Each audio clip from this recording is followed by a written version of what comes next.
So, good morning, everyone. This morning we will be learning about a rhetorical device called apostrophe. It might sound very similar to another punctuation mark that we know. It is actually spelled the same way, same word, different meaning.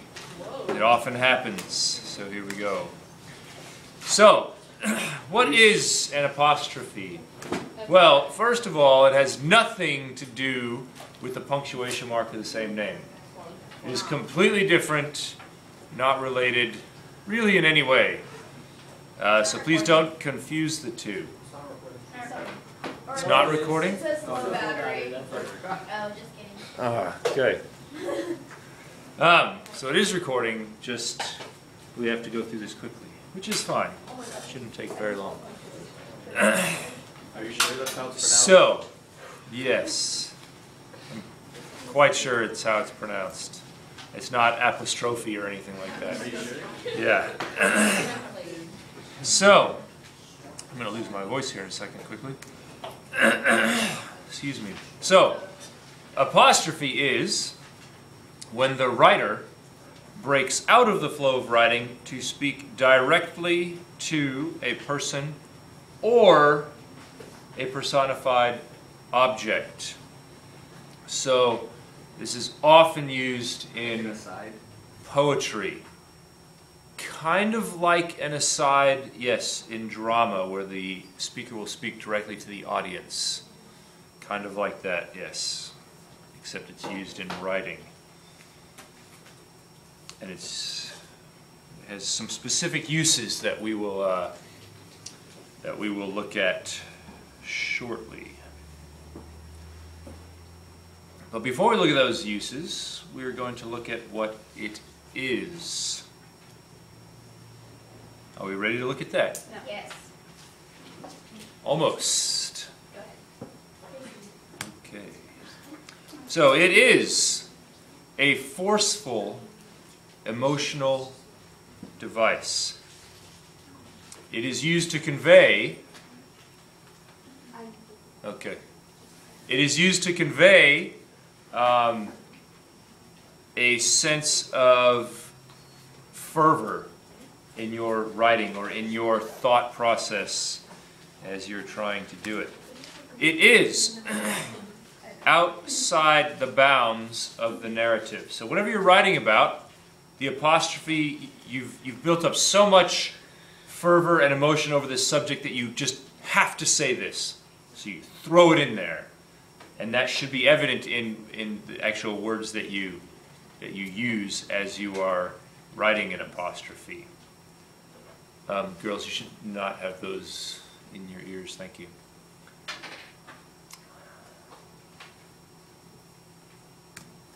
And it is a way to demonstrate your fervor for a subject while reinforcing the main point. So sometimes, especially happens in creative writing a lot, is that you are so passionate about what you're writing about that you just sort of have to break, sort of, if you will, break out into song.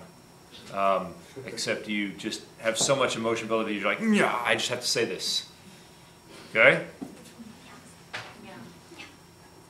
Yeah.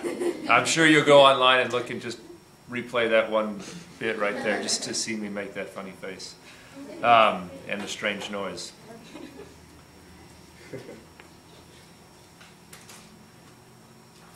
Understandable so far? Yeah.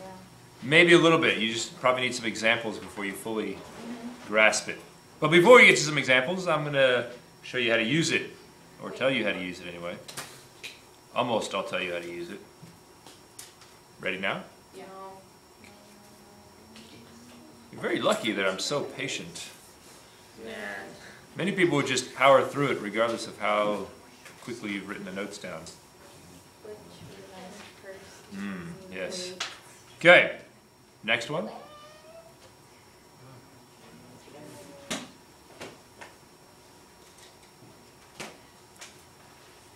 And those of you watching at home, you can always pause it and fix it. Awesome. So here's some uses. it is mostly used in informal or creative writing. It's not found so much in formal writing, particularly not found with an informative piece of writing, because when you're just giving information, you're typically not getting passionate to the point of needing to burst out with some sort of emotional release. However, since we are writing about, since we're writing a persuasive essay, it can be used in a persuasive piece of writing if your persuasive piece of writing uses pathos for much of its strength, because remember, pathos is an appeal to the emotions, right? So in that context, in a persuasive writing context, it can also be used to address the reader and elicit a response. You'll notice the word elicit here is not spelled the same as, say, something that has illicit lyrics on it. Okay? Different word, different meaning. Yes? Can you remind me what ethos is?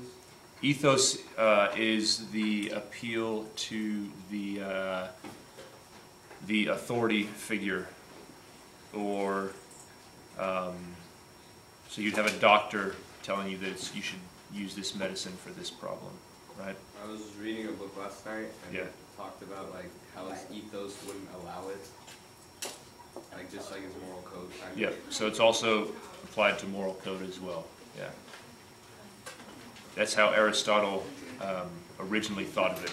It has become to be more of the professional appeal. But yes, the moral code is also part of it. That's how it originally was. Now, apostrophe is often used by propagandists. Who knows what that is? The government. The government, okay. Political people, yes. People who are trying to get you to do something or vote a certain way, right? Okay, so it is often used by them.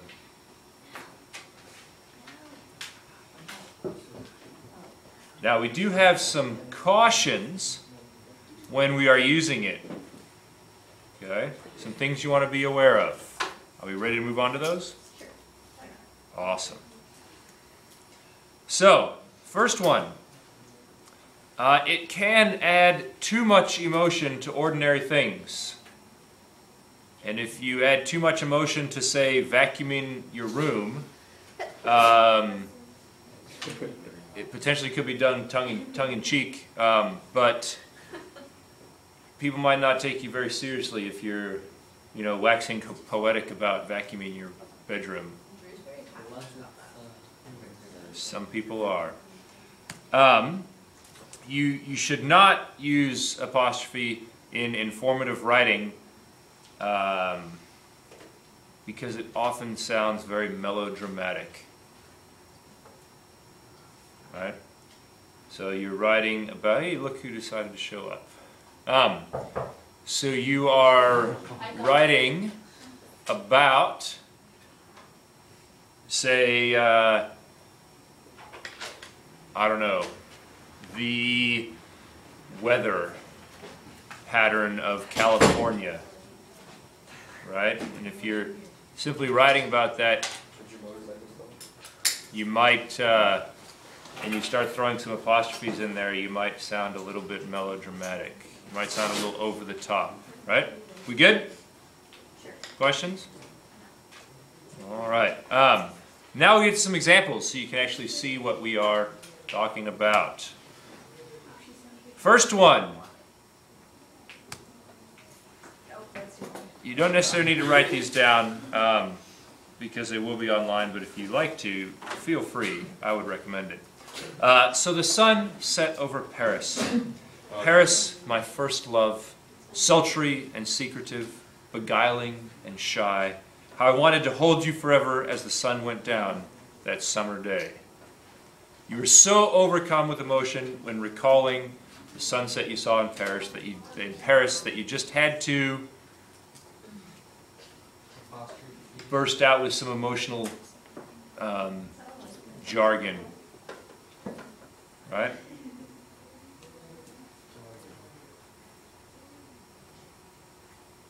Like you wouldn't necessarily say, so I vacuumed my room today, vacuuming, my first love, sultry and secretive, beguiling and shy. How I wanted to vacuum forever as the sun waxed across the afternoon sky, right? It's funny. People might not necessarily take you seriously about vacuuming if you're using apostrophe for that.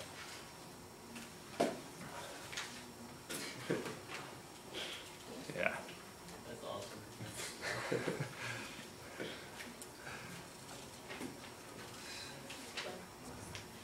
We have quite a few examples today because I thought you could use quite a few, might be helpful. So, next one. Yeah, but No, it is. You're done? Good.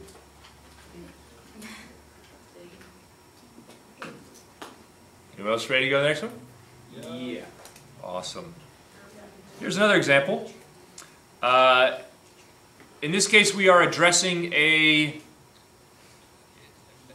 object, right? And it's a personified object. We're addressing it as if it were a person. Liberty, O glorious triumph of man, O mighty force that ends all tyranny. Wherever man shakes off his shackles, there you dwell. Okay? The idea here is you are talking directly to the idea of liberty, even though liberty is not a person. Right? Similar to personification, however, instead of giving the inanimate object